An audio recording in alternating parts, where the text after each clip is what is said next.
Miss Marple and the village's darkest secret, a Miss Marple mystery chapter. 1. The garden party at Gossington Hall.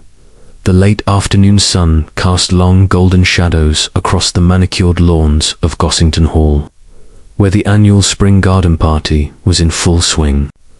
Miss Jane Marple sat in her customary wicker chair beneath the old oak tree, her knitting needles clicking with metronomic precision as she surveyed the assembled guests with eyes that missed very little indeed. "More tea, Miss Marple?" asked Mrs. Bantry, the hostess, sweeping past in a flurry of violet silk that seemed rather too youthful for her 50-odd years. "How kind, dear," Miss Marple replied with her gentle smile, "though I find I'm quite content for the moment. What a lovely gathering you've arranged." And it was lovely, in the way that such affairs always were in St. Mary Mead. The vicar's wife had organized the children's games with military efficiency. The local doctor was holding forth on the benefits of sea air to anyone who would listen, and the assembled ladies of the village were engaged in the delicate art of exchanging gossip while pretending to discuss nothing more scandalous than the recent church fete. Miss Marple's attention, however, was drawn to a small tableau unfolding near the rose garden. Colonel Melchett stood in heated conversation with a striking woman of perhaps 40 years, Mrs. Diana Ashworth, recently arrived from London to take up residence at Meadowsweet Cottage. The Colonel's usually florid face had taken on an even deeper shade of red, while Mrs. Ashworth's expression remained cool and composed, though her hands gripped her handbag with rather more force than seemed necessary. "Quite the sensation, our Mrs. Ashworth," murmured Miss Hartnell, settling her considerable bulk into the chair beside Miss Marple. "Though what she's doing in a backwater like St. Mary Mead is anyone's guess. Mark my words, there's a story there." "There's always a story," Miss Marple observed mildly, "though not always the one people imagine." The Colonel turned sharply and strode away from Mrs. Ashworth, nearly colliding with young Jeremy Dane, the artist who had rented the old Hartley place. Jeremy, a pale, intense young man of perhaps 30, seemed to watch Mrs.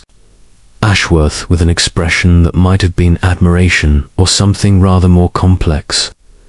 "Tea is served in the conservatory," Mrs. Bantry announced with determined cheerfulness, though Miss Marple noticed that her hostess's eyes kept straying anxiously toward her husband, Arthur Bantry, who stood apart from the crowd, staring into his whiskey glass with unusual concentration. The party began to drift toward the house, a colourful procession of summer dresses and garden hats. Miss Marple rose, gathering her knitting, a pale blue affair that was destined to become a bed jacket for Mrs. Clement's new grandchild. Dand joined the migration. Inside the conservatory, the air was thick with the scent of jasmine and the pleasant clatter of teacups. Miss Marple found herself near the refreshment table, perfectly positioned to observe the room's dynamics. Mrs. Ashworth had been cornered by Miss Weatherby, the postmistress, whose eagerness for information was barely concealed beneath a veneer of neighbourly concern. "Such a change from London, I imagine," Miss Weatherby was saying, "though I'm sure you find our little village quite charming in its way." "Charming," Mrs. Ashworth agreed, though her gaze kept sliding toward the door where Dr. Haydock had just entered, looking rather harassed. "Though I confess I'd expected rather more peace." At that moment, a sharp crack echoed through the conservatory, the sound of breaking glass. All conversation ceased. Near the far window, young Lettice Prothero stood frozen, her face pale, staring at the shattered remains of what had been a rather valuable crystal vase. At her feet, water and white roses spread across the Persian rug. "I'm so terribly sorry," Lettice stammered, her voice trembling. "It just slipped." But Miss Marple, watching from her strategic position, had seen something rather interesting. The girl hadn't dropped the vase. At all, she had been startled by something outside the window, and in her shock had knocked the vase from its stand. And what had startled her? Miss Marple's sharp eyes followed Letitia's still fixed gaze to the garden beyond, where a figure was disappearing into the shadows of the yew walk. "No harm done," Mrs. Bantry said with forced brightness, though her smile was strained.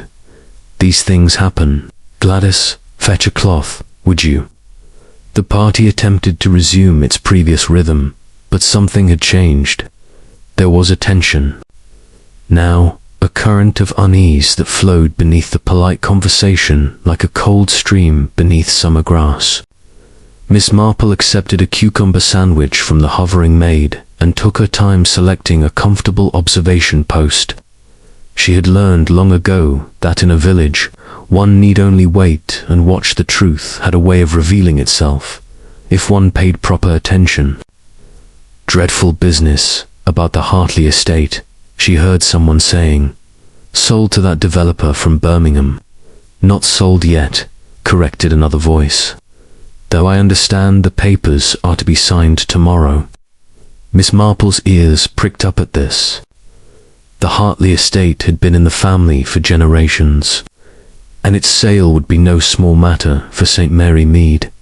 The afternoon wore on, the shadows lengthening across the lawn. As the party began to disperse, Miss Marple noticed Mrs. Ashworth in quiet conversation with Arthur Bantry near the library door. Their heads were close together, and Mr. Bantry's expression was one of deep concern. Mrs. Bantry, approaching with a tray of petits fours, stopped abruptly when she saw them, her face going quite pale. It was at precisely 6:15. Marple noted the time by the grandfather clock in the hall that the scream rang out. It came from the rose garden, high and terrible, cutting through the pleasant murmur of departing guests like a knife through silk. Everyone froze, teacups suspended, conversations abandoned mid-sentence. Then came the rush toward the sound, the crowd of guests surging through the French doors and onto the lawn. Miss Marple followed more slowly, her knitting forgotten on her chair, her face grave with the knowledge that something terrible had happened, something that would shatter the peaceful surface of St. Mary Mead like a stone dropped into still water.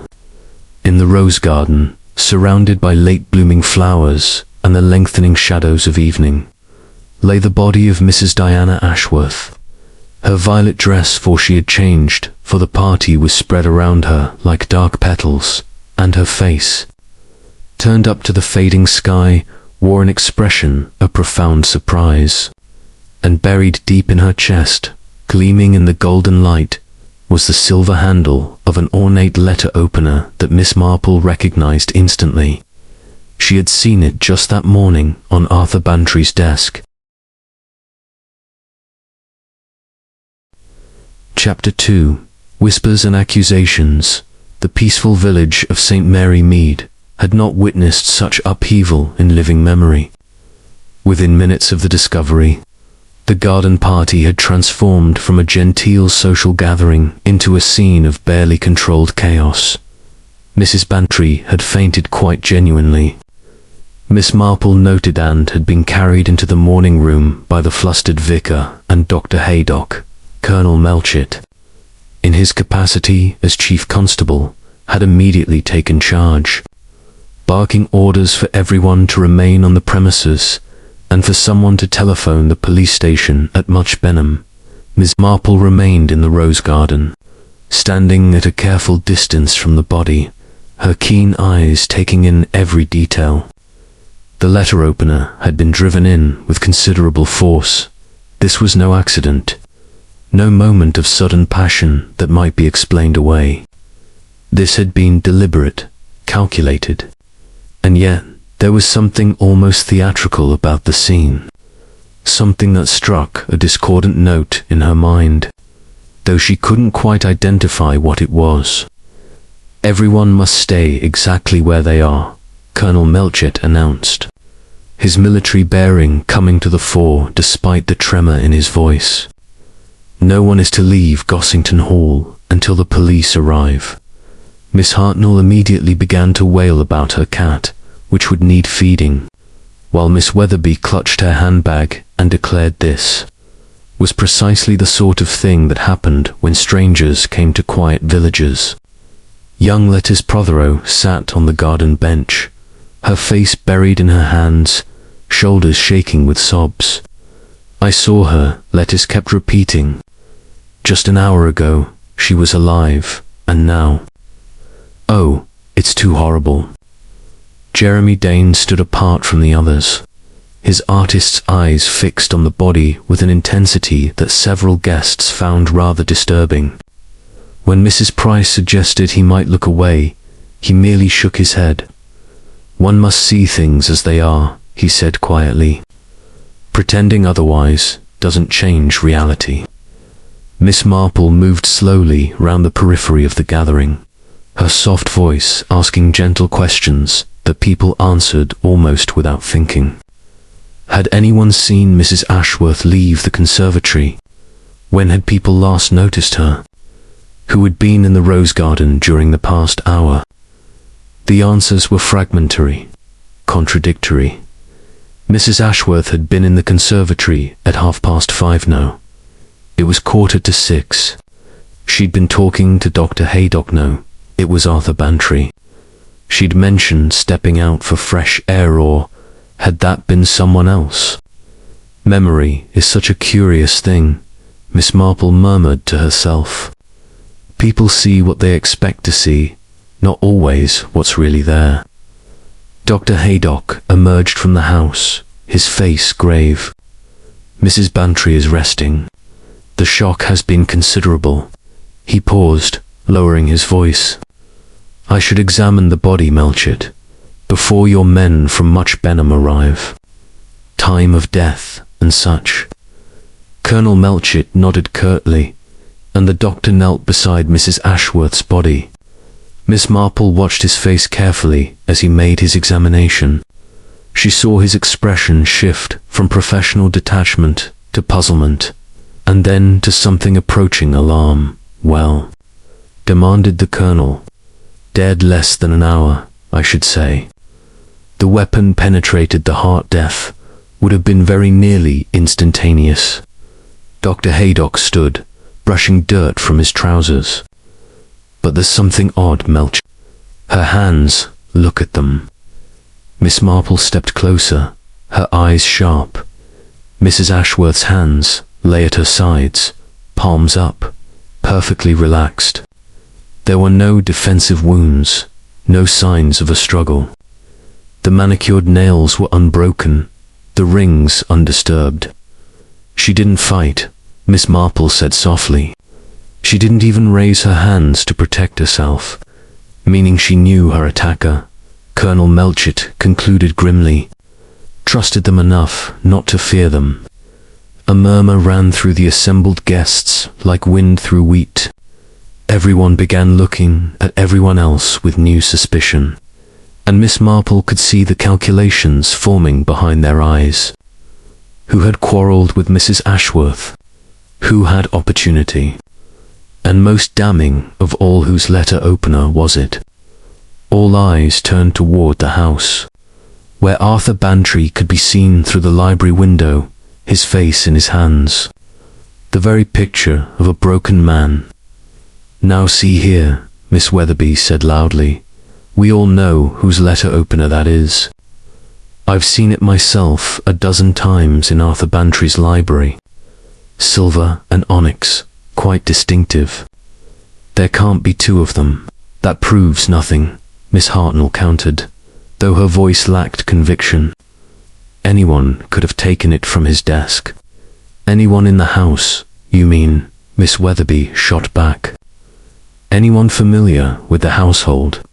Miss Marple noticed Jeremy Dane's expression change slightly at these words.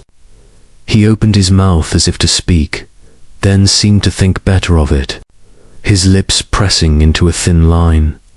the sound of motor cars on the gravel drive announced the arrival of Inspector Slack from Much Benham, along with a police surgeon and several constables.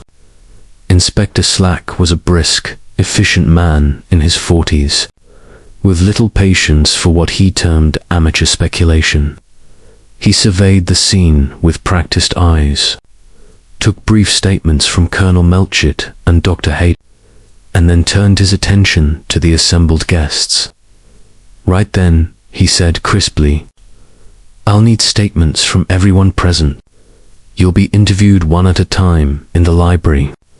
Until you've given your statement, you're to remain in the drawing room. No one leaves the premises." As the guests filed slowly toward the house, Miss Marple lingered in the garden, her gaze moving from the body to the surrounding flower beds, to the paths that led away through the carefully tended grounds. She bent down, apparently to examine a rose, but her attention was focused on the soft earth beside the path. There, partially obscured by an overhanging branch, was the clear impression of a shoeman's shoe, size 10 or 11, with a distinctive pattern on the sole. "Miss Marple," Inspector Slack called irritably. "Inside, if you please. I'll take your statement with the others." "Of course, Inspector," Miss Marple said mildly, straightening up with some difficulty. "Though I wonder, have you noticed the footprint here? It seems rather fresh." Inspector Slack glanced at it dismissively. "Garden party, Miss Marple. Dozens of people tramping about. Could be anyone's." "Yes," Miss Marple agreed softly. "It could be, couldn't it?" But as she made her way toward the house, her mind was already working through the implications of what she had seen, cataloguing details that others had overlooked, and beginning to form the questions that would need to be answered. Because if there was one thing Miss Marple knew with absolute certainty, it was this: in St. Mary Mead, nothing was ever quite as simple as it first appeared. Chapter 3. The whispers begin the drawing room of Gossington. Hall had taken on the atmosphere of a particularly uncomfortable waiting room. The guests sat in small clusters, speaking in hushed voices that fell silent whenever Inspector Slack's sergeant appeared to summon another person for questioning. Miss Marple settled herself in a corner chair, her knitting producing once more from her capacious bag, though her needles moved more slowly than usual as she observed the room's occupants. Arthur Bantry had been the first to be interviewed, escorted to the library by Inspector Slack himself with a gravity that suggested the direction of official suspicions. He had not yet returned, and his absence hung over the gathering like a thundercloud. Mrs. Bantry remained in the morning room, attended by her companion, Miss Gaskell, and the vicar's wife, who had brought smelling salts and a genuine desire to be helpful. "It's perfectly obvious what happened," Miss Weatherby announced, in a voice calculated to reach every corner of the room. The woman was blackmailing him. These London types always have some scheme or other. "Really, Adelaide," the vicar protested weakly. "We mustn't jump to conclusions. Conclusions. The facts speak for themselves. She arrives in the village a month ago, a stranger, with no family connections, no apparent reason for being here. She takes Meadowsweet Cottage at an extortionate rent, and within weeks, Arthur Bantry is behaving like a man with the weight of the world on his shoulders." Miss Hartnell leaned forward eagerly. "I did notice he looked dreadful at the church fete last week. Quite grey, he was. And when I mentioned it to Dolly Bantry, she changed the subject rather abruptly." Miss Marple's needles clicked steadily. She had observed Mr. Bantry's distress herself, though she had attributed it to the ongoing difficulties with the Hartley estate sale. But was it possible there had been something more? She thought of the whispered conversation she had witnessed between Bantry and Mrs. Ashworth, the proximity of their heads, the intensity of his expression. Young Jeremy Dane stood abruptly and walked to the window, staring out at the gardens where constables moved about their grim business. "You're all so eager to condemn," he said without turning. "A woman is dead, and you've already decided who killed her based on village gossip and prejudice. And I suppose you have a better theory?" Miss Weatherby demanded. Jeremy turned, his pale face flushed. "I have no theory. I simply think we should wait for facts rather than spinning fantasies." "You knew her," Miss Hartnell said suddenly. "Mrs. Ashworth, I saw you speaking with her last Tuesday in the village. You were quite animated." A dull red crept up Jeremy's neck. "I spoke with her, yes. She was interested in commissioning a portrait. There's nothing sinister in that." "A portrait," Miss Weatherby repeated skeptically. "How very convenient." Before Jeremy could respond, the drawing-room door opened and Colonel Melchett entered, his face grave. The room fell silent immediately, all eyes turning toward him. "I've just spoken with Inspector Slack," the Colonel said heavily. "The situation is ... complicated. Mrs. Ashworth's handbag has been found in the shrubbery near the rose garden. It had been rifled through, though her money and jewelry appear intact." "Then it wasn't robbery," Dr. Haydock observed. "No, but there was something missing, or rather, something added." Inspector Slack found several letters in the handbag. Private letters of a compromising nature. The silence that followed was profound. Miss Marple watched the faces around her with interest. Miss Weatherby looked triumphant, vindicated in her blackmail theory. Miss Hartnell appeared shocked and fascinated in equal measure. Jeremy Dane had gone very pale indeed, and his hands, Miss Marple noticed, were trembling slightly. "Letters to whom?" Miss Weatherby asked, though her tone suggested she already knew the answer. Colonel Melchett cleared his throat uncomfortably. "That's a matter for the police investigation. I shouldn't have said as much as I have. Inspector Slack will have more questions for several of you." He withdrew quickly, leaving a buzz of speculation in his wake. Miss Marple continued her knitting, but her mind was working rapidly. Letters of a compromising nature, the classic blackmailer's tool. Yet something about this troubled her. If Mrs. Ashworth had been a blackmailer, why keep the letters in her handbag at a garden party? Why not secure them somewhere safe? Unless, of course, she had intended to use them that very afternoon. "Miss Lettice Prothero," the sergeant called from the doorway. Lettice rose unsteadily, her face blotched from crying.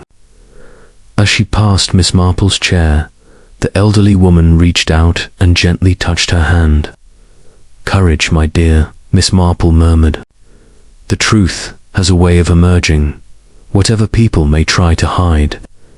Lettice gave her a grateful, tremulous smile and followed the sergeant from the room. Miss Hartnell immediately leaned across to Miss Marple. "That poor child.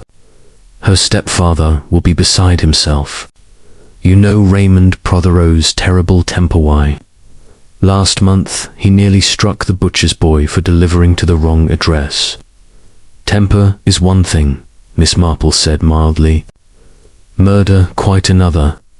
"But they were neighbours of Mrs. Ashworth," Miss Hartnell persisted. "The Prothero's house is just across the lane from Meadow Sweet Cottage." Lettice could easily have seen or heard something that might be important. This was certainly true, Miss Marple reflected.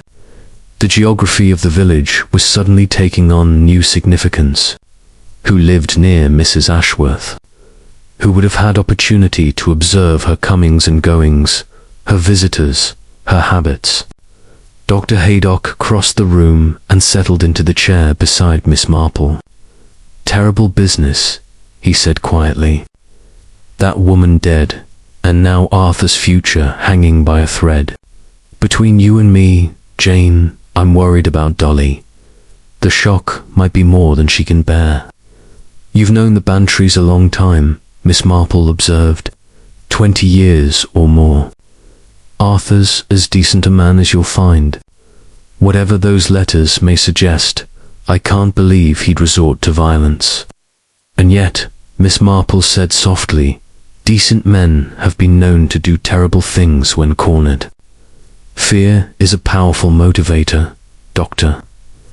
Dr. Haydock looked at her sharply, then nodded slowly. You're right, of course.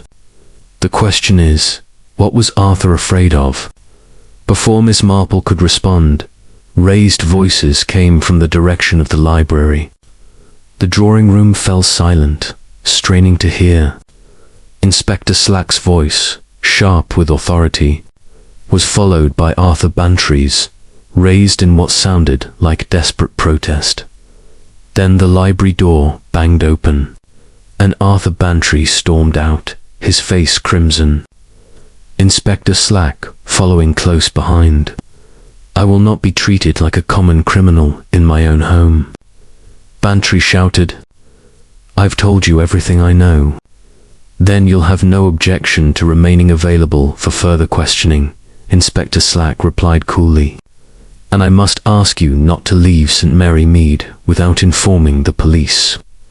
The two men faced each other in the hallway, tension crackling between them like electricity, while the assembled guests watched through the open drawing room door with a mixture of horror and fascination that would have done credit to any theatrical performance. Chapter 4. The obvious suspect. By the time Miss Marple was summoned for her interview, the evening had drawn in completely, and lamps had been lit throughout Gossington Hall. The library, where Inspector Slack had established his temporary headquarters, glowed with warm light that seemed at odds with the grim proceedings taking place within its panelled walls. Inspector Slack sat behind Arthur Bantry's mahogany desk, the very picture of official authority. The letter opener, now sealed in an evidence bag, lay before him like an accusation. He regarded Miss Marple with the barely concealed impatience he reserved for elderly ladies whom he considered well-meaning but fundamentally irrelevant to serious police work. Now then, Miss Marple, he began, consulting his notes. You were present at the garden party from the beginning. From 3 o'clock, yes. Mrs. Bantry was kind enough to send her motor to collect me. And during the afternoon, did you observe Mrs. Ashworth speaking with anyone in particular? Miss Marple considered carefully. She spoke with several people, Inspector. Colonel Melchett. Certainly they had quite an intense conversation near the Rose Garden early in the afternoon. Miss Weatherby cornered her in the conservatory, asking questions about London, and I observed her in conversation with Mr. Bantry shortly before 6 o'clock. Inspector Slack's pen paused. Could you hear what was said? I'm afraid not, but Mr. Bantry appeared distressed, and Mrs. Ashworth's manner was, shall we say, rather firm, as though she were pressing a point. Pressing a point, the inspector repeated. That's one way of describing blackmail, I suppose. Is that what you believe it was? Miss Marple asked mildly. Inspector Slack leaned back in his chair. Between you and me, Miss Marple, the evidence is fairly conclusive. Mrs. Ashworth was in possession of letters that could ruin Mr. Bantry's reputation. She was killed with his letter opener. He was one of the last people to speak with her before her death, and he has no alibi for the crucial period between 6:15 and 6:15. Where was he during that time? According to his own statement, he came to this library to fetch a cigar case he'd left on his desk. Says he was here alone for approximately 15 minutes, and no one can corroborate this. The servants were all busy with the party. Mrs. Bantry was in the conservatory. No, Miss Marple. I'm afraid Mr. Bantry's story is convenient, but unverifiable. Inspector Slack tapped his pen on the desk. Now, these letters I mentioned. Did you happen to observe Mrs. Ashworth with her handbag during the party? Miss Marple's brow furrowed in concentration. She had it with her in the conservatory, I recall. A rather elegant affair in dark blue leather. She set it down on the table near the window when she accepted her tea. But after that, she paused, her eyes distant. How curious. I don't recall seeing it with her when she left the conservatory, suggesting she may have hidden it somewhere, intending to retrieve it later, Inspector Slack said with satisfaction. Classic blackmailer's technique.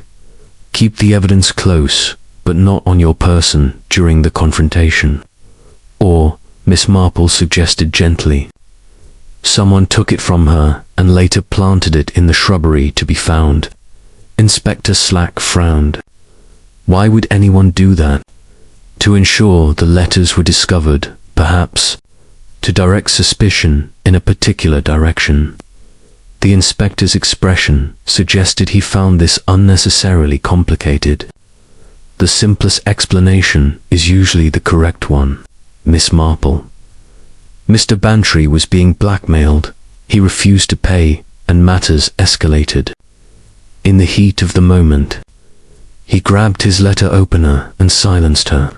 And yet, Miss Marple said, her voice thoughtful.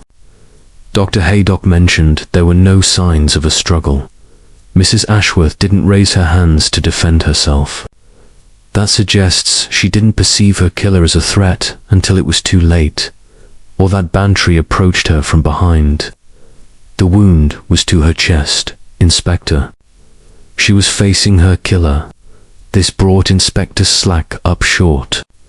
He consulted his notes with evident irritation. Be that as it may, the evidence speaks for itself. Now, did you notice anyone else behaving suspiciously during the afternoon? Miss Marple was silent for a moment, her fingers pleating the edge of her shawl. There was the matter of the broken vase in the conservatory. Young Lettuce, Prothero, broke it, or rather, knocked it over when she was startled by something outside the window. I observed her looking into the garden with considerable alarm. What did she see? A figure in the yew walk, moving away from the house. I couldn't make out who it was, the shadows were too deep. Inspector Slack made a note. Interesting. Miss Prothero claimed she saw nothing unusual when I questioned her. Perhaps she was too distressed to remember clearly, Miss Marple suggested. Or perhaps she's protecting someone. The inspector's eyes sharpened. Who would she protect? That, Inspector, is the question, isn't it? One protects those one loves, or those one fears. Sometimes both. After a few more routine questions, Miss Marple was dismissed. She made her way back to the drawing room, where the remaining guests sat in various states of exhaustion and anxiety. Mrs. Bantry had rejoined them, supported by Miss Gaskell, her face drawn but composed. They're going to arrest him, Mrs. Bantry said without preamble as Miss Marple entered. Inspector Slack all but said so. They think Arthur killed that woman, and nothing I say makes any difference. Now, Dolly, Dr. Haydock said soothingly, they haven't arrested him yet. There's still time to sort this out. Time? Mrs. Bantry's voice rose. What good is time when everyone has already condemned him? You heard them, all of Youth Whispers, the accusations. By tomorrow, the whole county will know that Arthur Bantry murdered his blackmailer. Was he being blackmailed? Miss Marple asked quietly, Mrs. Bantry's eyes filled with tears. I don't know. He wouldn't tell me. But those letters Inspector Slack showed me one of them. It was from Arthur to that woman, arranging a meeting, speaking of resolving matters and ensuring discretion. It sounds damning. I know, but Arthur wouldn't, he couldn't, she broke off, weeping openly now, and Miss Gaskell led her gently from the room. The remaining guests began to disperse, finally released from their enforced captivity.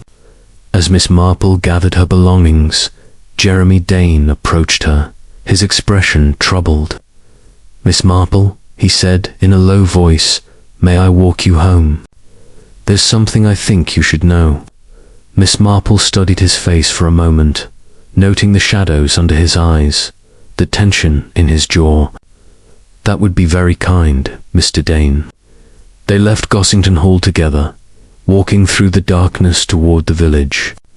Behind them, the windows of the great house blazed with light, and within those walls, Miss Marple knew, a man waited for dawn and the arrest that would almost certainly come with it, unless, of course, someone could prove he was innocent.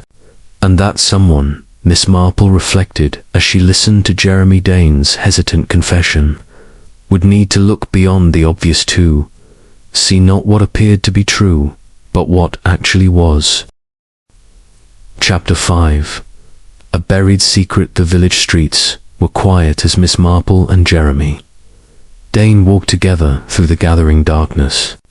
The young artist kept his hands thrust deep in his pockets, his shoulders hunched against more than just the evening chill. They had gone perhaps 100 yards from Gossington Hall before he finally spoke.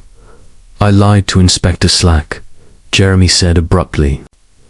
"Not about anything important. At least, I didn't think it was important at the time.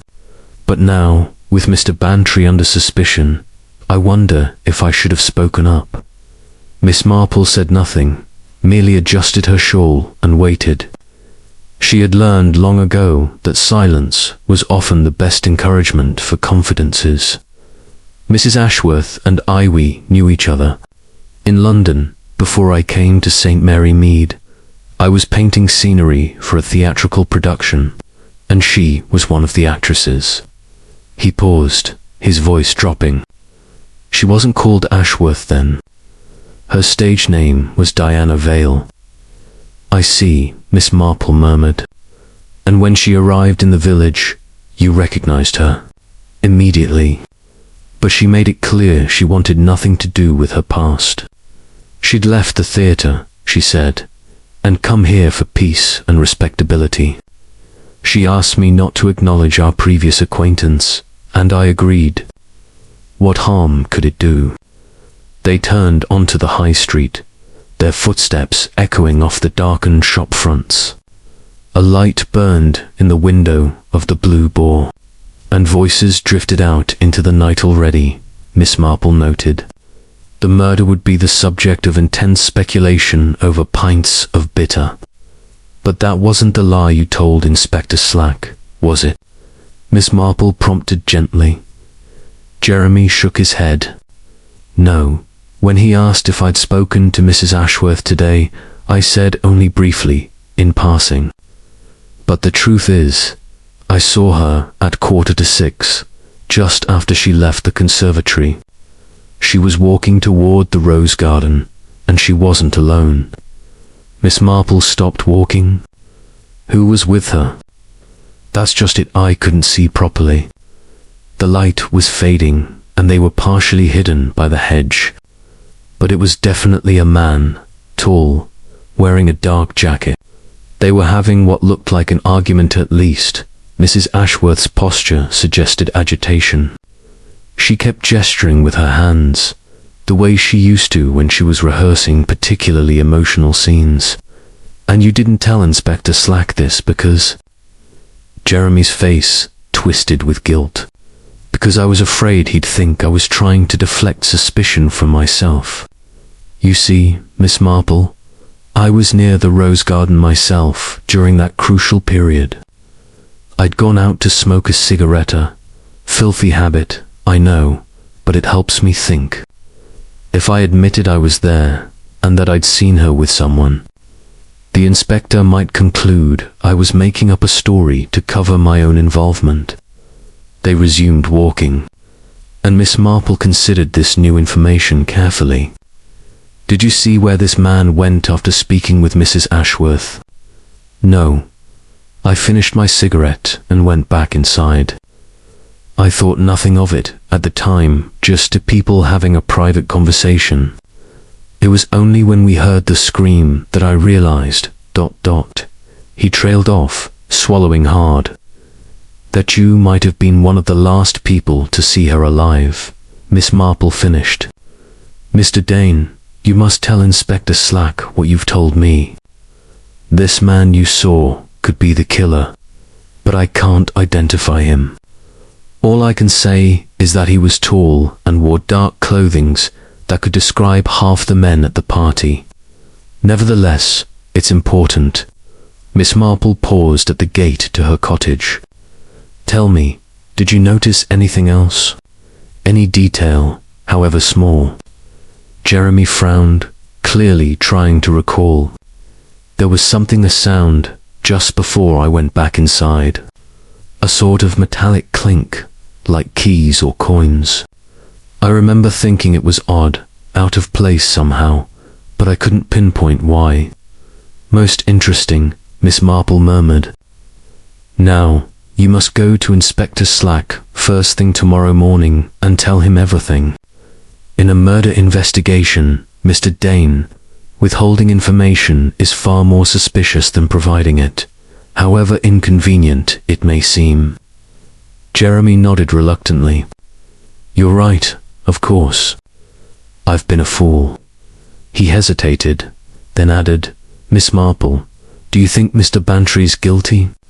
"I think," Miss Marple said carefully, "that things are rarely as simple as they first appear. Good night, Mr. Dane." Inside her cottage, Miss Marple made herself a pot of tea and settled into her favorite chair by the window. Her knitting lay forgotten in her lap as she stared out at the darkened village, her mind working through the puzzle pieces she had collected. Mrs. Ashworth, or Diana Vale, had been an actress, skilled in deception and performance. She had possessed compromising letters that could ruin Arthur Bantry. She had been meeting secretly with a tall man in dark clothing shortly before her death, and she had died without struggling, suggesting she had not feared her killer until the fatal moment. The telephone rang, startling Miss Marple from her reverie. It was Mrs. Bantry, her voice thick with tears. "Jane, they've arrested him. Inspector Slack came back an hour ago with a warrant. Arthur's been taken to Much Benham. They're charging him with murder." "I'm so very sorry, Dolly," Miss Marple said softly, "but you mustn't lose hope. The truth will come out, will it?" Mrs. Bantry's voice was bitter. "Everyone believes he's guilty. Even the vicar looked at me strangely when I saw him in the village this afternoon. It's as though Arthur's already been tried and convicted in their minds." After offering what comfort she could, Miss Marple rang off and returned to her chair. The arrest was premature, she felt certain. Inspector Slack had moved too quickly, too eager to close the case with the obvious suspect. But obvious didn't mean correct. She thought of the footprint she had observed in the Rose Gardener man's shoe, size 10 or 11, with a distinctive tread. She thought of Letty's Prothero's startled reaction to the figure in the yew walk. She thought of Colonel Melchett's heated conversation with Mrs. Ashworth, and Dr. Haydock's puzzlement over the victim's relaxed hands. Most of all, she thought of Jeremy Dane's metallic clinker sound out of place. Noticed but not understood. The next morning dawned grey and drizzly, matching the mood of the village. Miss Marple rose early and, after a light breakfast, made her way to the police station. Inspector Slack was not pleased to see her. "I'm very busy, Miss Marple. Mr. Bantry is being formally charged this morning." "I quite understand, Inspector. But I thought you should know that Mr. Jeremy Dane wishes to make an additional statement. He saw Mrs. Ashworth with an unidentified man shortly before her death. Inspector Slack's expression shifted from annoyance to sharp interest. Did he identify this man? I'm afraid not. But the observation confirms that Mrs. Ashworth was meeting someone in the rose garden. Someone other than Mr. Bantry, who, by his own account, was in the library at that time. Or so he claims, Inspector Slack said dismissively. This mysterious man could be a fabrication invented to cast doubt on Bantry's guilt. Could be, Miss Marple agreed pleasantly. But wouldn't it be unfortunate if you proceeded with the prosecution only to discover later that you'd arrested the wrong man? The inspector's jaw tightened, but before he could respond, the station door burst open and Colonel Melchett strode in, his face grave. Slack, we have a problem. I've just received a telephone call from Raymond Prothero. His daughter Lettice has disappeared. Chapter 6. The Missing Girl, the Disappearance of Lettice. Prothero sent a fresh wave of alarm through St. Mary Mead. Within an hour of Colonel Melchett's announcement, search parties had been organized, and volunteers were combing the woods and fields surrounding the village. Miss Marple, observing the activity from her cottage window, noted with interest that Inspector Slack's certainty about Arthur Bantry's guilt had developed a distinct crack. The girl was hysterical yesterday, Raymond Prothero was saying when Miss Marple arrived at the police station. Having sensed that the center of information would be the most useful place to position herself. Kept to her room all evening, wouldn't eat, wouldn't speak. This morning her bed was empty. The window was open and her coat was missing. Raymond Prothero was a large man with the florid complexion of someone who enjoyed his port rather too well. His hands shook as he spoke, and Miss Marple observed that his distress appeared genuine, though there was something else in his expression. Was it fear? When did you last see her? Inspector Slack asked, his notebook at the ready. Last night, around 9 o'clock. I went to her room to check on her, and she was sitting by the window, staring out into the darkness. She barely acknowledged me. Prothero's voice cracked. I should have stayed with her, should have realized she was in no fit state to be left alone. Did she say anything that might indicate where she would go? Nothing coherent. She kept mumbling about seeing something terrible, about knowing something she wished she didn't know. I thought it was just the shock of witnessing the murder scene. Miss Marple stepped forward. Mr. Prothero, forgive my intrusion, but did Lettice happen to mention what she saw from the conservatory window when she knocked over the vase? Prothero turned to her, his expression confused. The conservatory? No, she said nothing about that. Why would it matter? Perhaps it doesn't, Miss Marple said mildly.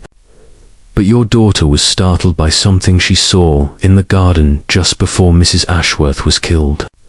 I wondered if that might be connected to her present distress. Inspector Slack frowned.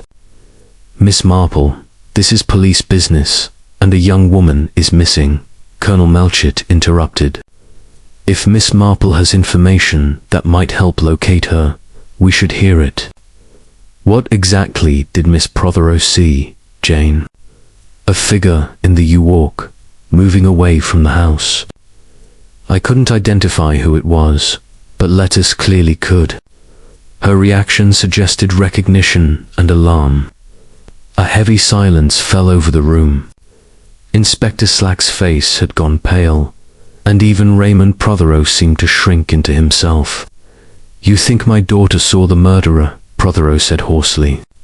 And now the killer has taken her. Let us not jump to conclusions, Miss Marple said, though her own thoughts were running along similarly dark lines. There may be other explanations. Perhaps Lettice left of her own accord because she was afraid, or because she wanted to protect someone.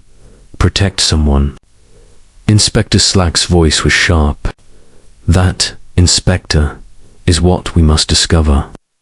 The search continued throughout the morning, with no sign of the missing girl. Miss Marple returned home briefly to collect her thoughts and was surprised to find Dr. Haydock waiting on her doorstep. "Jane, thank God you're here.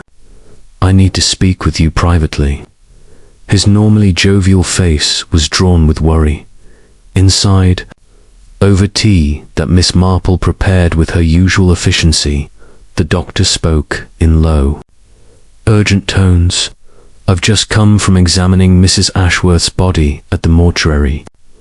There's something peculiar, something I noticed yesterday, but didn't fully register until I had a chance to conduct a more thorough examination." "Yes," Miss Marple prompted. "The angle of the wound." The letter opener entered her chest at a slightly upward trajectory, suggesting the killer was shorter than the victim. Mrs. Ashworth was 5 feet 8 inches, quite tall for a woman. Arthur Bantry is 6 feet. If he had stabbed her while facing her, the angle would have been downward or level, not upward. Miss Marple set down her teacup with great care.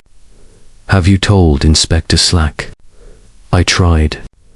He suggested she might have been bending forward at the moment of impact, or that Bantry might have been in a crouched position. Possible, I suppose, but it seems unnecessarily complicated." Dr. Haydock leaned forward. "There's more. I found a small bruise on Mrs. Ashworth's right wrist, consistent with someone gripping her firmly. And there were traces of powder on her dress face, powder, I believe, though I'll need to confirm with analysis." "Face powder," Miss Marple repeated thoughtfully. "Mrs. Ashworth wore very little makeup, as I recall. Rather unusual for a former actress." "Exactly. Which suggests the powder came from someone else. Someone who was close enough to her for the powder to transfer from their person to her dress." Miss Marple's mind was racing. A shorter person, wearing face powder, who had gripped Mrs. Ashworth's wrist. "Dr. Haydock, would you say the bruise was recent?" "Very recent. Within hours of death. Then whoever left that mark may have been the last person to see her alive, besides her killer." Their conversation was interrupted by a commotion outside. Through the window, Miss Marple could see several villagers running toward the churchyard. She and Dr. Haydock hurried out to join them. In the old section of the graveyard, behind the weathered monument to the Hartley family, Lettice Prothero had been found. She was alive but unconscious, her clothes muddy and torn, her face pale as death. Dr. Haydock immediately took charge, checking her pulse and breathing while Inspector Slack, who had arrived at a run, barked questions at the gardener who had discovered her. "She's in shock," Dr. Haydock announced. "We need to get her home and warm immediately. She may have been out here all night."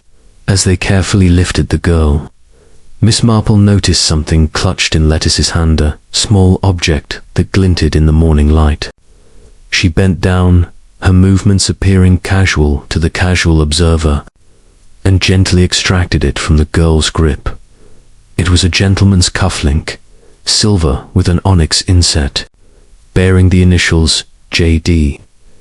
Miss Marple slipped it into her pocket, her face thoughtful.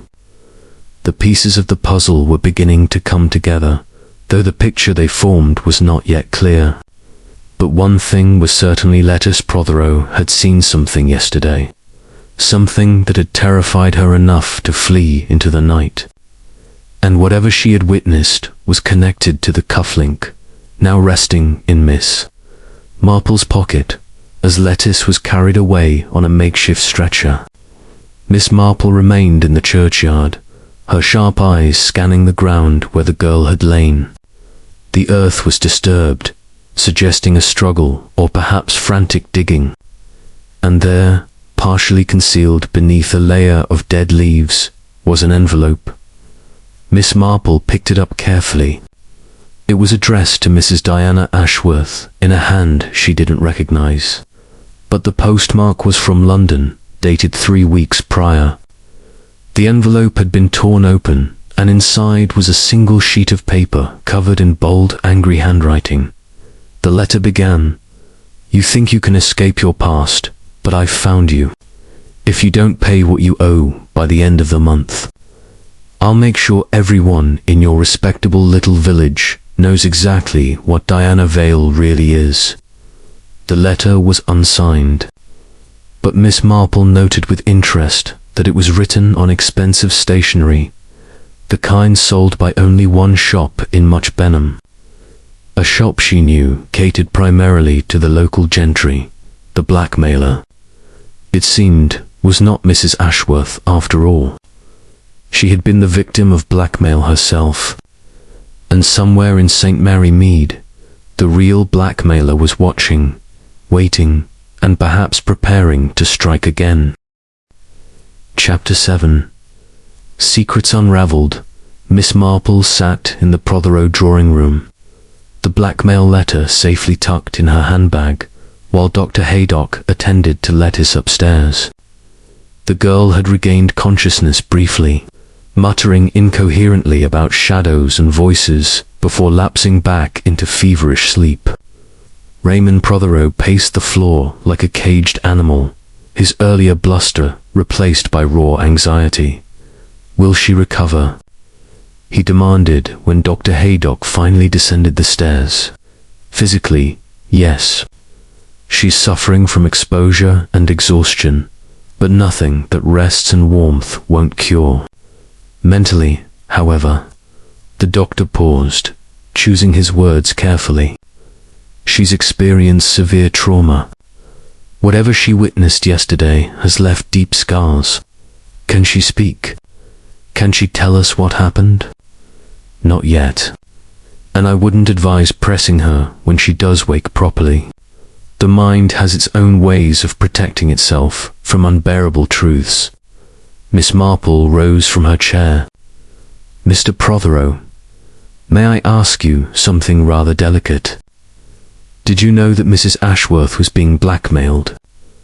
Prothero's face went through several interesting transformations: surprise, confusion, and finally something that might have been relief. "Blackmailed?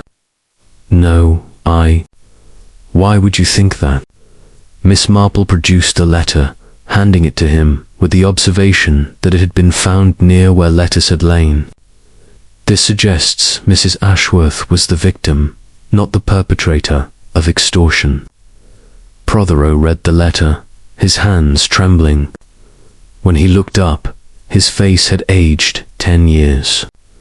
Then those letters Inspector Slack found, the ones supposedly from Arthur Bantry, may have been forgeries, Miss Marple finished quietly, or genuine letters taken out of context to create a false impression. Someone wanted us to believe Mrs. Ashworth was blackmailing Mr. Bantry, when in fact she herself was being blackmailed.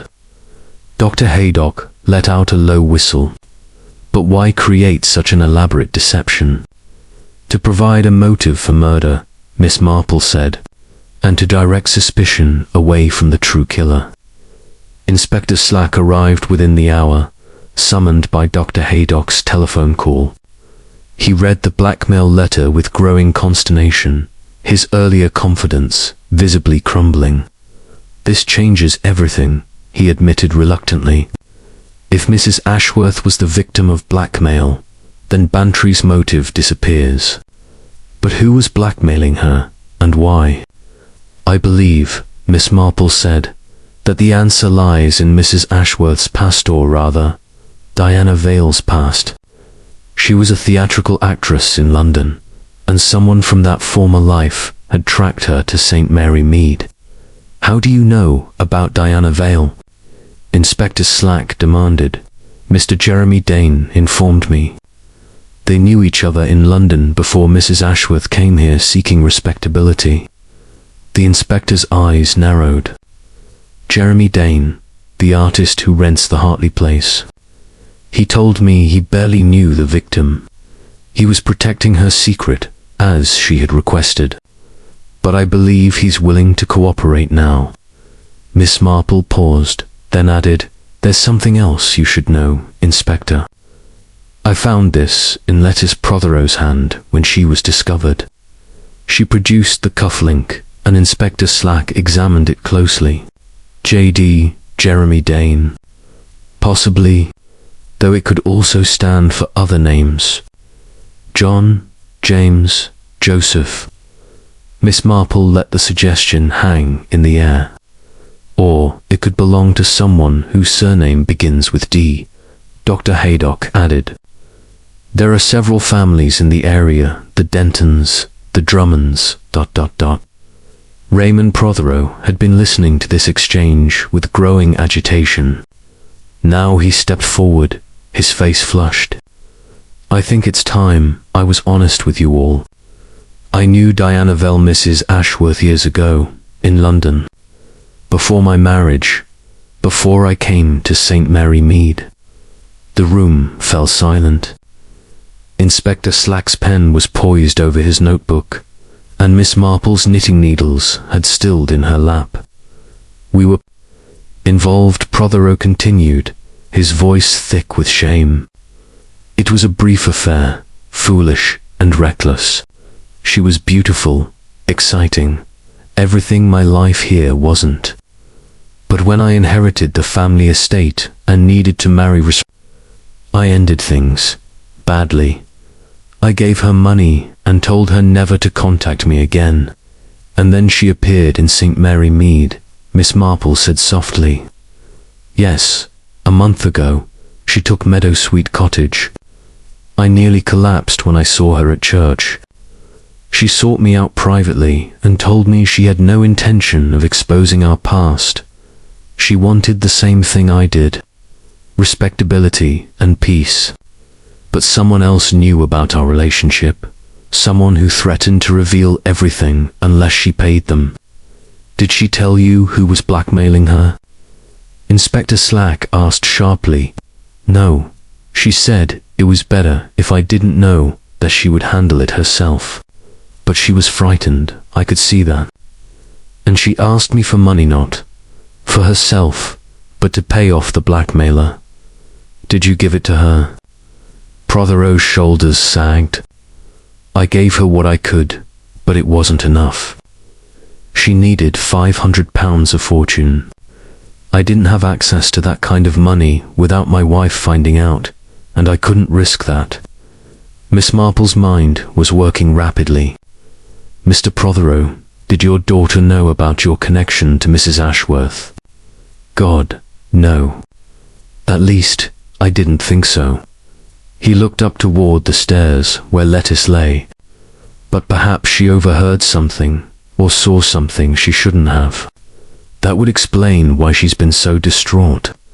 It would explain more than that," Dr. Haydock said grimly. "If she saw something connected to the murderer who killed Mrs. Ashworth, the killer might believe she needs to be silenced. Then she's still in danger." Prothero whispered. Inspector Slack stood abruptly.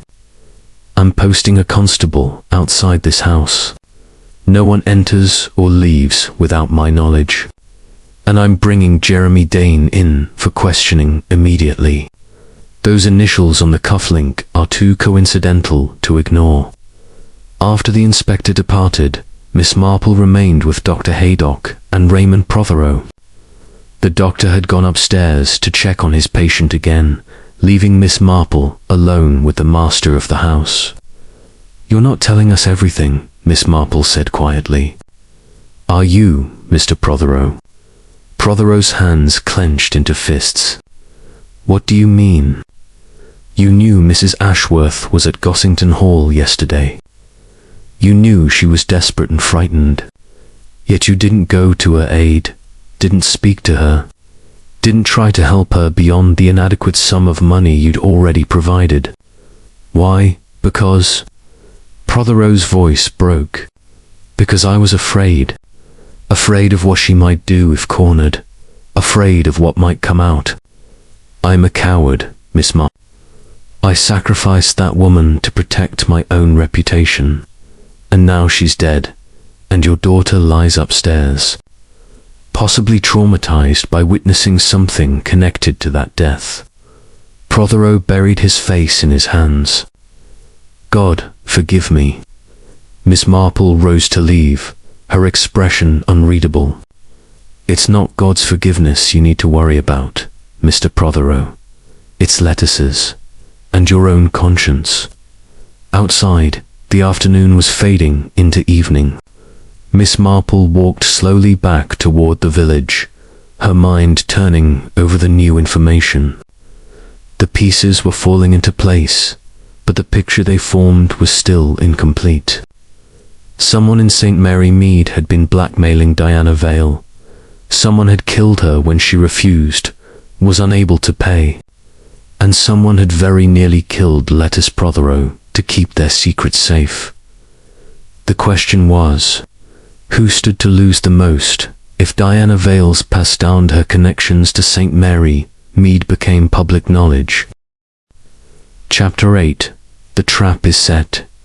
Jeremy Dane sat across from Inspector Slack in the police station interview room, his face pale but composed. Miss Marple, having been invited to observe by Colonel Melchett, who had developed a grudging respect for her insights, sat quietly in the corner, her knitting needles moving with steady rhythm. These are yours, I presume. Inspector Slack pushed the cufflink across the table. Jeremy examined it briefly. Yes, I wondered where I'd lost it. Where did you find it? In the hand of Miss Lettuce Prothero, after she spent the night unconscious in the churchyard.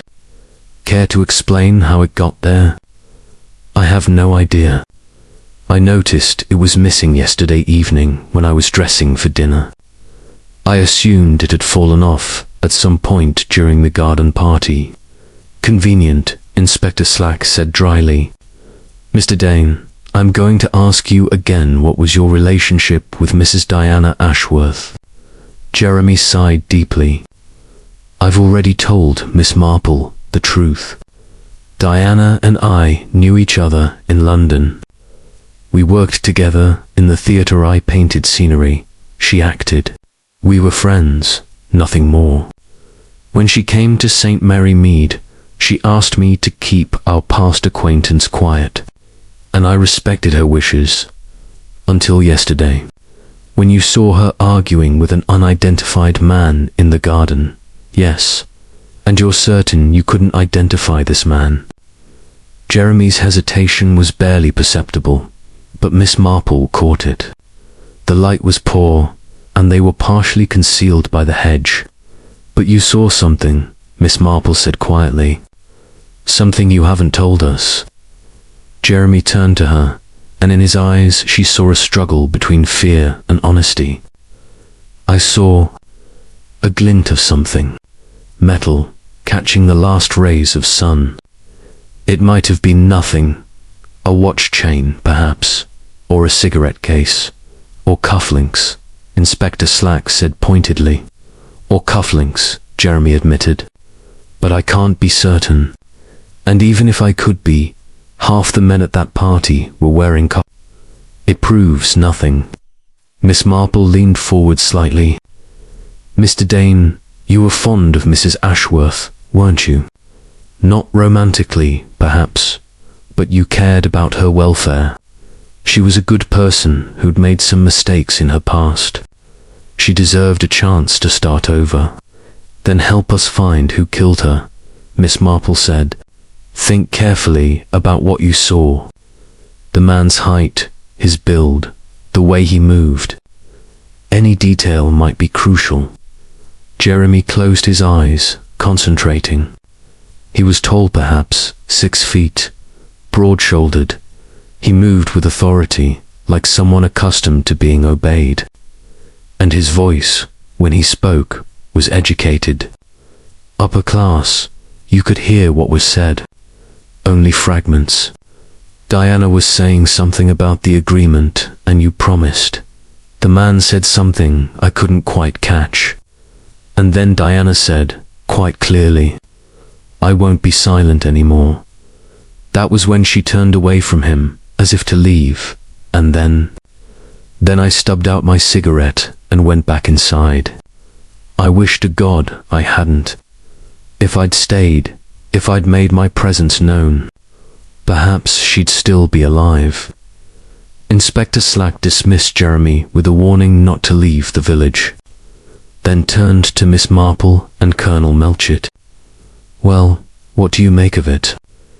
I think, Miss Marple said carefully, that we've been looking at this case from the wrong angle entirely. We've been asking who wanted to kill Mrs. Ashworth, when we should have been asking who needed to keep her silent. Isn't that the same thing? Colonel Melchett asked. Not quite. A blackmailer wants money and has every reason to keep the victim alive. But what if Mrs. Ashworth had decided she'd had enough? What if she'd threatened to expose her blackmailer? Consequences be damned. Inspector Slack's eyes widened. Then the blackmailer would have no choice but to silence her permanently. Precisely. And to ensure suspicion fell elsewhere, they planted evidence suggesting she was the blackmailer, not the victim. But who? Colonel Melchett demanded. Prothero had motive protecting his reputation, but he seems genuinely devastated. Appearances can be deceiving, Miss Marple observed, though in this case, I believe Mr. Prothero is telling the truth. His guilt is that of cowardice, not murder. Then who? Inspector Slack pressed. Miss Marple was silent for a moment, her needles clicking steadily. I have a theory, but I need to confirm certain details. Colonel, would you be so kind as to arrange a small gathering at Gossington Hall tomorrow afternoon? Nothing formal, just tea with those who were present at the garden party. A gathering, with Bantry still under arrest and a murderer on the loose. Especially because of those circumstances, Miss Marple said firmly. I believe our killer has been very clever, but they've made one crucial mistake. And tomorrow, I intend to prove it. The following afternoon found a subdued group assembled in the Gossington Hall drawing room. Mrs. Bantry, supported by Miss Gaskell, presided with hollow-eyed dignity. Dr. Haydock sat beside Raymond Prothero, who looked haggard and ill. Jeremy Dane occupied a chair near the window, while Miss Weatherby and Miss Hartnell whispered together on the sofa. Colonel Melchett stood by the fireplace, and Inspector Slack lurked in the doorway. Clearly skeptical of this entire proceeding, Miss Marple arrived last, carrying her inevitable knitting bag and wearing an expression of gentle determination. Thank you all for coming, she began, settling into her chair. I know this has been a terrible ordeal for everyone, but I believe we're close to understanding what really happened to Mrs. Diana Ashworth. Get on with it then, Miss Weatherby said impatiently. We all know Arthur Bantry killed her, do we? Miss Marple's tone was mild, but her gaze was sharp. I think if we examine the facts carefully, we'll see quite a different picture. You see, Mrs. Ashworth wasn't blackmailing anyone. She was being blackmailed herself. A ripple of surprise ran through the room. Miss Marple produced the letter she had found in the churchyard and read it aloud. The effect was electric. But the letters found in her handbag, Miss Hartnell protested. The ones from Arthur Bantry were either forgeries or genuine correspondence taken out of context. Miss Marple explained. Someone wanted us to believe Mrs. Ashworth was a blackmailer to provide a motive for Mr. Bantry, but the true blackmailer was someone else entirely, someone who knew Diana Vale's past and threatened to expose it unless she paid. Who? Several voices demanded at once. Someone who needed money desperately, Miss Marple said. Someone who had access to Mrs. Ashworth's private correspondence and could steal letters to create false evidence. Someone who knew the layout of Gossington Hall intimately enough to plant the murder weapon where it would implicate Mr. Bantry, and someone who was shorter than Mrs. Ashworth, as the angle of the fatal wound indicates. She paused, her eyes moving from face to face, noting reactions, reading expressions. Someone, in fact, who was close enough to Mrs. Ashworth to leave traces of face powder on her dress. Someone who gripped her wrist hard enough to leave a bruise, perhaps in a final, desperate attempt to make her reconsider her decision to expose the blackmailer. The room had gone deathly silent. Miss Marple's knitting needles paused, and she looked up with an expression of infinite sadness. Someone, she concluded quietly, who is in this room right now. Chapter 9. The web tightens. The silence in the Gossington Hall drawing room was suffocating. Every person present seemed frozen in place, eyes darting nervously from one face to another, searching for guilt in familiar features. Miss Marple allowed the tension to build, her own expression serene as she resumed her knitting. "This is preposterous," Miss Weatherby finally burst out, her voice shrill. "Are you suggesting one of us is a murderer?" "I'm suggesting," Miss Marple replied calmly, "that we look at the facts without prejudice. Mrs. Ashworth arrived in St. Mary Mead seeking peace and respectability. Someone discovered her past as Diana Vale and saw an opportunity for profit. That someone began demanding money, small amounts at first, perhaps, then increasingly larger sums. How could anyone here have known about her theatrical past?" Dr. Haydock asked. "We're a small village, not London society." "An excellent question, Doctor. But you see, someone did know. Someone who had either been to London themselves or had connections there.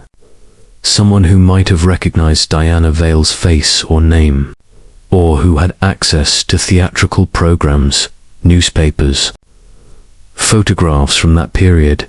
Raymond Prothero shifted uncomfortably in his seat, but said nothing. Miss Marple noted his discomfort with interest. "The blackmailer was clever," she continued.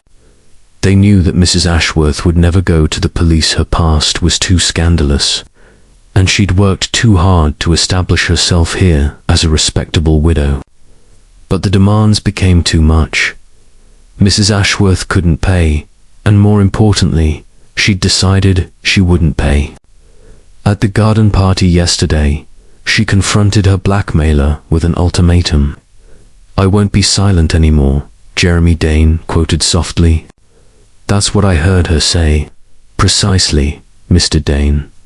She'd decided to expose the truth about her past herself, rather than continue living under threat. For the blackmailer, this was catastrophic. Not only would the money stop, but their own crime would be revealed. Murder became the only solution. Inspector Slack stepped forward from his position by the door. "Miss Marple, if you know who the killer is, name them. All in good time, Inspector. First, let us consider the murder itself." Mrs. Ashworth was stabbed with Mr. Bantry's letter opener, distinctive piece that everyone in the village had seen at one time or another. The killer chose it deliberately to implicate Mr. Bantry. "But how did they get it?" Colonel Melchett demanded. "Arthur's library is hardly a public thoroughfare." "Ah, but on the day of a garden party, with servants bustling about and guests wandering through the house, it would have been quite simple to slip into the library unnoticed. The killer probably took the letter opener earlier in the afternoon, hiding it on their person until the opportune moment." Miss Gaskell, who had been silent until now, spoke up hesitantly. "But surely someone would have noticed. A letter opener isn't something one can easily conceal. Not in a gentleman's pocket, perhaps," Miss Marple agreed. but a lady's handbag would serve admirably, or even tucked into a shawl or under a jacket. The garden party provided excellent cover. People were moving about constantly, going in and out of the house. Miss Hartnell drew herself up indignantly. Are you suggesting a woman committed this crime? The angle of the wound suggests someone shorter than Mrs. Ashworth, who was 5 feet 8 inches tall. While this doesn't exclude all men, it does narrow the field considerably. And then there's the matter of the face powder. Dr. Haydock believes, though analysis will confirm it. Dr. Haydock nodded. The type used by actresses to achieve a particular complexion under stage lights. Not the sort of thing one typically finds in a village chemist's shop. Mrs. Ashworth would have had such powder, Jeremy Dane said slowly. She kept a trunk of her theatrical belongings in her cottage. I saw it when I visited to discuss the portrait commission. Indeed, Miss Marple said. But Mrs. Ashworth wasn't wearing theatrical powder yesterday. Her makeup was minimal and natural. So how did such powder come to be on her dress? Unless, she paused significantly, unless someone else had access to that trunk. Someone who had been to Meadowsweet Cottage and seen what was stored there. Raymond Prothero's face had gone grey. Several people visited Diana Mrs. Ashworth. The vicar's wife brought a welcome basket. Miss Weatherby called to invite her to the church fete. Miss Gaskell delivered a note from Mrs. Bantry about the garden party. All eyes turned to Miss Gaskell, who had gone very pale. She clutched her handbag tightly, her knuckles white. I only stayed a moment, Miss Gaskell said, her voice trembling. I certainly didn't rifle through her belongings. No one is accusing you of anything, dear, Mrs. Bantry said weakly. Though her eyes were uncertain, Miss Marple set down her knitting and reached into her own bag. There's also the matter of this blackmail letter, found near where Lettice Prothero lay in the churchyard. The stationery is quite distinctive, sold exclusively by Hemmings and Sons in Much Benham. I took the liberty of inquiring there this morning. They keep records of their customers. Inspector Slack leaned forward eagerly, and the purchase was made 3 weeks ago by someone giving their name as Mrs. Diana Ashworth herself. But the shopkeeper's description of the purchaser doesn't match Mrs. Ashworth at all. The buyer was shorter, older, with grey hair and spectacles.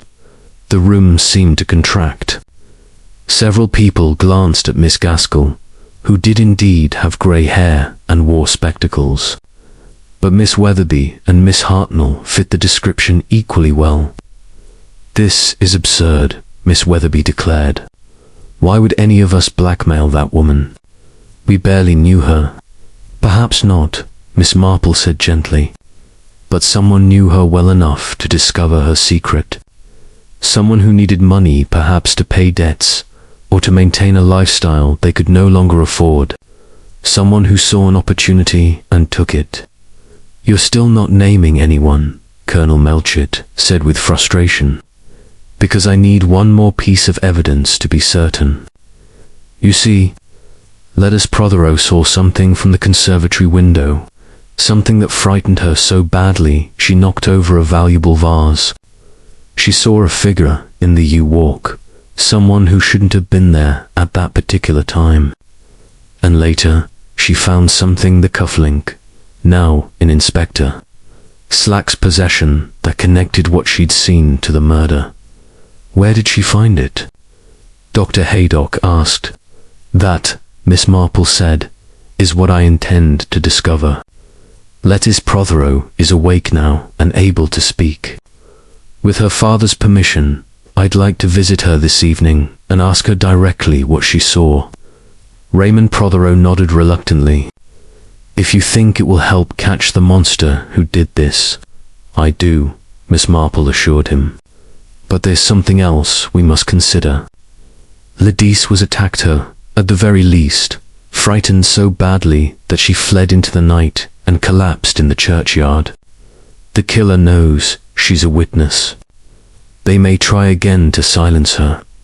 She's under guard, Inspector Slack said firmly. I have a constable posted outside her room. That's wise, Miss Marple acknowledged. But I wonder, has anyone thought to search Mrs. Ashworth's cottage? If she kept records of the blackmail demands, correspondence, or any evidence of her blackmailer's identity, it would be there. Inspector Slack's face reddened. I have men going through it now. Excellent. Then perhaps by this evening we'll have all the pieces of this tragic puzzle. Miss Marple gathered her knitting. Until then, I suggest everyone remain vigilant. A cornered animal is always most dangerous, and our killer is beginning to realize the walls are closing in. Chapter 10. Miss Marple's Revelation. The evening light was fading as Miss Marple made her way to the Prothero residence, accompanied by Dr. Haydock and, somewhat reluctantly, Inspector Slack. The constable at the door admitted them with a nod, and they found Lettice sitting up in bed, propped against pillows, her face still pale but her eyes clear and alert. Miss Prothero, Miss Marple said gently, settling into the chair beside the bed. I know this is difficult, but we need to understand what you saw yesterday. What frightened you so badly in the conservatory? Lettice's hands twisted the bedsheet nervously. I saw someone in the garden, in the yew-walk, moving toward the rose garden. But it wasn't the person themselves that frightened Emmett, was what they were carrying. What were they carrying? Inspector Slack demanded. Something that caught the light. Something silver and sharp. At first I thought it was garden shears, but then I realized, ... It looked like a knife. Or a letter opener. Her voice dropped to a whisper. Father's letter opener. I'd seen it on his desk that morning when I went to ask him for money for the church bazaar. Miss Marple exchanged glances with Dr. Haydock. Your father's letter opener? Not Mr. Ban. They're identical, Lettice explained. Father and Mr. Bantry bought them together years ago from the same silversmith. A matched pair, they called them. I recognized it by the onyx inset, catches the light in a distinctive way. Inspector Slack's jaw dropped. There were 2 letter openers. Why didn't you mention this before? Dr. Haydock asked. Because... Lettice's eyes filled with tears. Because I thought father had done it. I thought he'd killed Mrs. Ashworth, and I was trying to protect him. That's why I ran a wire, couldn't bear to see him arrested. Couldn't bear to be the one to condemn him. Raymond Prothero, who had been standing in the doorway, made a strangled sound and rushed to his daughter's side. My darling girl, I would never. I know that now, Lettice said, grasping his hand. Miss Marple explained everything. But yesterday, when I saw that figure with the letter opener, and then when Mrs. Ashworth was found dead with one just like it, I assumed. A natural assumption, Miss Marple said kindly. But you said you found something in the churchyard. A cuffling. Where exactly did you find it? In the rose garden, after everyone had gone inside. I went back because I needed to know the truth. I was searching the ground where Mrs. Ashworth had fallen, and there it was, half buried in the soil. I picked it up without thinking, and then I heard footsteps approaching. I panicked and ran. Who was approaching? Inspector Slack pressed. I don't know. I didn't wait to see. I just ran through the darkness until I reached the churchyard, and then... I don't remember anything else until I woke up this morning. Miss Marple held up the cuffling. You're certain this is what you found? Lettice examined it carefully. Yes, those initials JD. I thought it must belong to Mr. Dane. But then I remembered seeing someone else wearing cufflinks, just like these, at the garden party. Who? 3 voices asked simultaneously. Miss Gaskell. She was wearing them on her shirt cuffs. I noticed because they seemed rather masculine for a lady's attire, and she saw me looking and made some comment about them being a keepsake from her brother, John Dawson, who died in the war. The revelation hung in the air like a thunderclap. Miss Marple nodded slowly, as if a final piece had fallen into place. John Dawson, she repeated thoughtfully. JD, not Jeremy Dane at all. Dr. Haydock, do you recall what Miss Gaskell told us about how she came to be Mrs. Bantry's companion? She answered an advertisement, Dr. Haydock said. About 3 years ago, when Mrs. Bantry's previous companion retired, and before that, where had she been employed? I am not certain. London, I believe, she said. Miss Marple turned to Inspector Slack. Inspector, I think you'll find that Miss Gaskell's previous employment was in the theatrical district of London, perhaps as a wardrobe mistress or a dresser. Somewhere she would have encountered Diana Vale and learned her secrets. But why would she need to blackmail anyone? Prothero asked. The Bantrys pay her a decent wage, provide room and board, do they? Miss Marple's tone was mild but pointed. Mrs. Bantry mentioned last month that they'd had to reduce household expenses due to difficulties with investments. I wonder if Miss Gaskell's wages were among the cuts. And she has a sister in Brighton, quite ill, requiring expensive medical care. I heard her mention it to Miss Weatherby at the last church meeting. Inspector Slack was already on his feet. Where is Miss Gaskell now? She was at Gossington Hall when we left, Dr. Haydock said. Attending to Mrs. Bantry, the inspector bolted from the room, and the others followed as quickly as dignity and Nettis's condition would allow. Dr. Haydock remained behind with his patient while Miss Marple, despite her years, kept pace with the inspector's long strides. It all makes sense now, Miss Marple explained as they hurried through the darkening streets. Miss Gaskell recognized Diana Vale from her theatrical days. She knew the scandals, the affairs, the debts, the reason Diana had left London in disgrace. She began demanding money, small amounts at first that wouldn't be missed. But when the Bantrys reduced her wages, she became desperate. The demands increased, and when Mrs. Ashworth refused to pay, Inspector Slack panted. Miss Gaskell took Mr. Bantry's letter opener. She had constant access to his library as part of her duties. She arranged to meet Mrs. Ashworth in the rose garden, probably claiming to have one final proposal. When Mrs. Ashworth refused and threatened to expose her, Miss Gaskell stabbed her. The theatrical powder transferred from her. Costumes she'd been helping Mrs. Bantry dress for the party and had used some powder to touch up her employers. Makeup and the letters in Mrs. Ashworth's handbag, planted by Miss Gaskell, who had access to all of Mrs. Bantry's correspondence and could easily forge Mr. Bantry's handwriting or steal genuine letters to use as evidence. She created the entire blackmail scenario in reverse, making the victim appear to be the blackmailer. They reached Gossington Hall to find it ablaze with lights and in a state of confusion. A maid met them at the door, wringing her hands.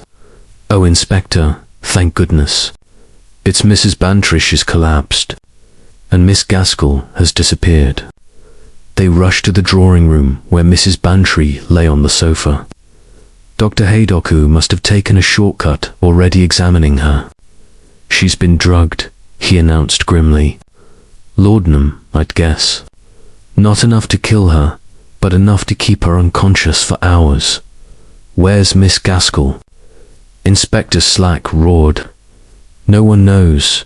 Colonel Melchett said, emerging from the library. Her room has been cleared, out clothes, personal items, everything gone. She must have fled while we were at the Protheros. The train station, Inspector Slack snapped. Get men to the train station and the coaching in. She can't have gone far, but Miss Marple was shaking her head, her expression troubled. I don't think she's running, Inspector. I think she has one more piece of business to complete. Someone who can identify her, someone who saw her in the rose garden with the letter opener. Someone she tried once to silence and failed. Understanding dawned on every face simultaneously. Lettuce Raymond Prothero breathed. Dear God, she's going after Lettuce. They ran. Chapter 11. Confrontation in the dark. The constable stationed outside Lettuce Prothero's room lay slumped in his chair, head lolling forward, breathing heavily. Inspector Slack knelt beside him, checking his pulse with urgent fingers. Alive, but drugged. Same as Mrs. Bantry. He looked up, his face grim. She's already been here. Raymond Prothero threw open his daughter's bedroom door with a cry of alarm. The room was empty, the window standing open, curtains billowing in the evening breeze. The bed showed signs of a struggle, pillows scattered, bedclothes torn aside. No, Prothero moaned. Not my daughter. Please God, not my daughter. Miss Marple moved swiftly to the window, her sharp eyes scanning the garden below. Their footprints in the flower bed. 2 sets, one deeper than the other, suggesting someone being dragged or supported. She's taken her, Dr. Haydock said, joining Miss Marple at the window. But where? Somewhere she knows, Miss Marple said, her mind working rapidly. Somewhere she can control the situation. Somewhere with meaning to her plan. She turned to face the room. Inspector, when your men searched Mrs. Ashworth's cottage, did they find anything significant? Correspondence, mostly. Records of payments, small amounts to someone identified only as MG. We assumed those were the blackmail payments. Inspector Slack's eyes widened. MG Margaret Gaskell. Did they search the entire cottage? Every room. The house, yes. But there's an old garden shed at the back of the property. My sergeant mentioned it was locked, and we hadn't yet gotten around to. That's where she's taken Lettuce, Miss Marple interrupted. Meadow Sweet Cottage. She wants to finish what she started in a place connected to her crime. It's a pattern I've seen before: criminals returning to the scene, trying to complete their narrative. They ran through the village. A strange procession of elderly ladies, medical men, and law enforcement. The last light was fading from the sky as they reached Meadow Sweet Cottage, its windows dark and unwelcoming. The cottage itself stood empty, already acquiring the desolate air of an abandoned property. Around the back, Miss Marple directed, moving with surprising speed for her age. Quietly now. We don't want to startle her into doing something rash. The garden shed loomed at the rear of the property, partially hidden by overgrown rhododendrons. A faint light flickered through gaps in the wooden walls, candlelight perhaps, or a small lantern, and voices, one pleading, one cold and determined. You should have kept quiet, Miss Gaskell was saying. None of this would have been necessary if you'd just kept your mouth shut. But no, you had to go searching in the rose garden, had to find that cursed cufflink, please. Lettuce's voice, trembling with fear. I won't tell anyone. I'll say I was confused, that I didn't see anything. Lies. You saw me take the letter opener from your father's study that morning. You saw me in the U-Walk. You know everything. Inspector Slack motioned for silence, positioning his men round the shed. But Miss Marple stepped forward before he could give the order to breach the door. "Miss Gaskell," she called out in her clear, carrying voice. "It's Miss Marple. I'm coming in. I'm alone and unarmed. I'd like to talk with you. Stay back." Miss Gaskell's voice cracked with panic. "I have a knife. I'll use it." "I'm certain you will, if pressed," Miss Marple replied calmly. "You've already killed once, but that was different, wasn't it? That was desperation, a moment when everything went wrong. Lettuce is just a frightened girl who's seen too much. Killing her won't solve your problems, it will only make them worse." A long silence. Then, "Come in, slowly. If anyone else tries to enter, the girl dies." Miss Marple pushed open the shed door. The interior was cramped and musty, filled with old garden tools and furniture covered with dust sheets. A single oil lamp cast wavering shadows across the scene. Miss Gaskell stood with her back to the far wall, one arm locked round Lettuce's neck, the other hand holding a wicked-looking kitchen knife to the girl's throat. Her face, usually so composed and deferential, was haggard and wild-eyed. "Miss Gaskell," Miss Marple said gently, "or should I say Margaret Dawson? That was your name before you married Mr. Gaskell, wasn't it? Margaret Dawson, wardrobe mistress at the Gaiety Theatre. How did you know?" Miss Gaskell's voice was hoarse. The cufflinks were the final clue. "You said they belonged to your brother John, but when Lettuce mentioned seeing you wear them, I realized they were actually yours, made with your maiden name initials. You wore them at the garden party, probably without thinking, and lost one in the struggle with Mrs. Ashworth.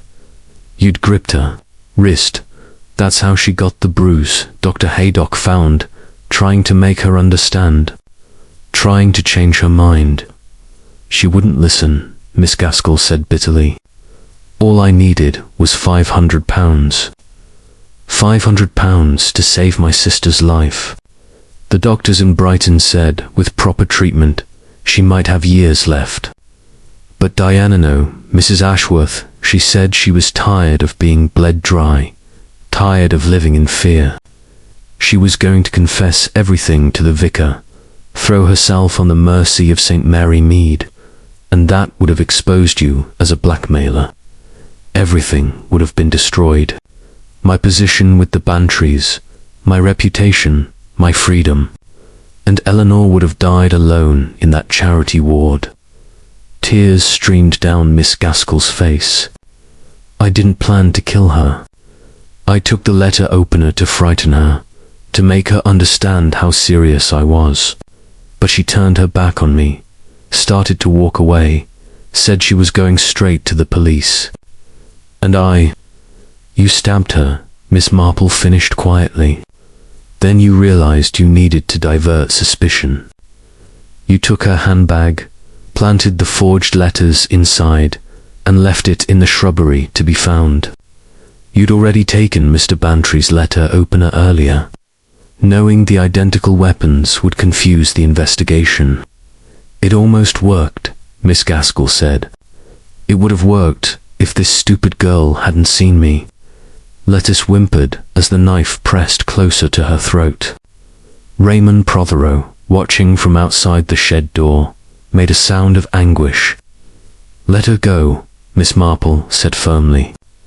"You're not a murderer by nature, Margaret.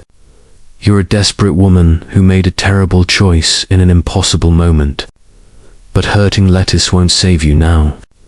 The truth is known. Your only chance for any mercy is to surrender peacefully. Mercy." Miss Gaskell laughed bitterly. "I'll hang. There's no mercy for someone like me." "Perhaps not," Miss Marple acknowledged. "But you can choose how this ends. You can harm an innocent girl and be remembered as a monster, or you can release her and face your judgment with what dignity remains to you. Your sister, Eleanor, what would she want you to do? At the mention of her sister, something broke in Miss Gaskell's expression. The knife wavered, then slowly lowered. Lettice tore free and ran sobbing into her father's arms. Miss Gaskell stood alone in the lamplight, the knife clattering to the floor, her face crumpling as the weight of what she'd done finally crashed down upon her. "I'm sorry," she whispered, as Inspector Slack moved in to place her under arrest. "I'm so terribly sorry." Chapter 12. The village returns to peace. The autumn sun streamed through the windows of Miss Marple's cottage 3 days after Margaret Gaskell's arrest. The elderly woman sat in her accustomed chair, her knitting needles moving with their familiar rhythm as she gazed out at the peaceful village street. St. Mary Mead had weathered the storm of scandal and murder, and was slowly returning to its customary tranquility, though nothing, Miss Marple reflected, would ever be quite the same. A knock at the door announced the arrival of Mrs. Bantry, looking considerably more composed than she had in recent days. Arthur Bantry had been released from custody within hours of Miss Gaskell's confession, and the couple was attempting to rebuild their shattered lives. "Jane, I had to come and thank you properly," Mrs. Bantry said, settling onto the sofa with a cup of tea that Miss Marple had prepared with her usual efficiency. "If you hadn't seen through Margaret's deception, Arthur would be facing the gallows instead of her. The truth has a way of emerging," Miss Marple said gently, "though I confess I was slower to see it than I should have been. The duplicate letter openers with a key, but I didn't realize their significance until Lettice mentioned them. Those wretched things. Arthur bought them on a whim years ago, thought it would be amusing for him and Raymond Prothero to have matching desk accessories. He never imagined they'd become instruments in such a tragedy." Mrs. Bantry shook her head sadly. "Poor Margaret. I still can't quite believe it. She seemed so devoted, so loyal. Desperation makes people do terrible things," Miss Marple observed. "Miss Gaskell's sister Eleanor died yesterday morning, I heard. The consumption had advanced. To far no amount of money could have saved her in the end. So she killed for nothing," Mrs. Bantry whispered. "How dreadful. She killed because she was cornered and afraid." Mrs. Ashworth Diana Vale had decided to confess her past rather than continue paying blackmail. It was a brave decision, but it sealed her fate. Miss Gaskell couldn't allow the truth to emerge without destroying her own position and facing prosecution. The two women sat in companionable silence for a moment. The only sound, the gentle clicking of Miss Marple's needles and the distant chime of the church bells. "How is young Lettice managing?" Miss Marple inquired. "Better than expected, actually. Dr. Haydock says the trauma of her ordeal has brought her and her father closer together. Raymond has been more attentive, more honest with her about his own past mistakes. Sometimes good can emerge even from terrible events. And Mr. Prothero himself." Mrs. Bantry's expression grew thoughtful. "Chastened, I think. His affair with Diana Vale all those years ago nearly destroyed his family. He's determined to make amends, to be the father Lettice deserves. He's even talking about establishing a fund in Mrs. Ashworth's name to help young women in difficult circumstances. Sort of penance, I suppose." Another knock interrupted them, and Miss Marple admitted Dr. Haydock and Colonel Melchett, who had come together from the police station. "Well, Jane," the Colonel said, accepting a cup of tea, "Inspector Slack asked me to convey his grudging admiration for your detective work. Grudging because you made him look rather foolish, rushing to arrest Arthur Bantry on such flimsy evidence. The evidence appeared quite substantial at the time," Miss Marple said charitably. "Miss Gaskell was very clever in how she arranged things. The forged letters, the planted handbag, the murder weapon, everything pointed to Mr. Bantry having killed his blackmailer.